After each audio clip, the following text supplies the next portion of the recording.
Xanım Fatimə Zəhra əleyhissalama dedi, ya Əli, ya Əmirəl-Möminin, yaxınlaş, mən sənə deyim.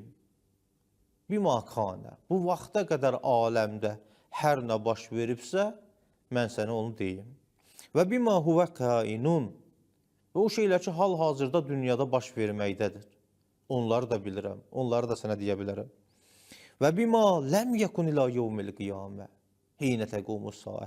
Qiyamət gününə qədər hər nə baş verəcək, hər nə baş verməyəcək, onları da mən sənə deyim. Xanım Fatimə Zəhra yenə ona belə dedi.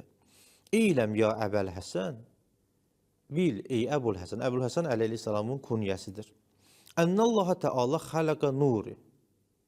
Allah Teala mənim nurumu yaratdı və kanə yusəbbihu lillahi əzzə və cəl.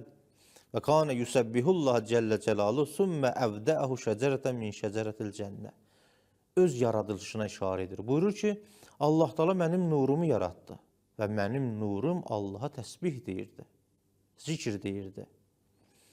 Sümmə əvdəəhu şəcərətən min şəcərətil cənnə. Sonra Allah Teala mənim nurumu cənnətin ağaclarının birində qərarlaşdırdı. Fəəlaət. O nur cənnətdə ki, ağacların birində qərar tapmışdı, cənnəti işıqlandırdı. Fələmma dəxələ əbi əl-cənnətə, o zaman ki, mənim atam Mirac gecəsində cənnətə daxil oldu, əvhəllahu Teala ileyhi ilhamən.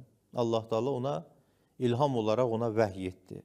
Ən iqtətəfi əs-səmərə min tilqəş şəcərə. Allah Teala Peyğəmbər vasitəsilə, Cəbrail vasitəsilə ona vəhy elədi ki, həmin ağacın meyvəsindən yesin. Və ədirhə filə həvatiqə, o ondan dərsin və ağzına qoysun, yəni yesin. Fəfəələ, Peyğəmbər də bunu etdi. Cənnətə daxil olduqdan sonra bu meyvədən yedi. Fəəvdəəniyyəllahu subhanəhu Teala sulbə əbi. Bundan sonra Allah Teala məni atam Muhammedin sallallahu aleyhi və səlləm sülbündə qərar verdi. Sümmə əvdəəni Xədicətə bintə Xuveyld. Sonra Allah Teala məni Xədicə bint Xuveydin rəhmində qərarlaşdırdı. Fəvəzəətni. Bu surətdə xanım Xədicə məni dünyaya gətirdi və ənə min zalikən nur. Mən həmin nurdanam. Allah Teala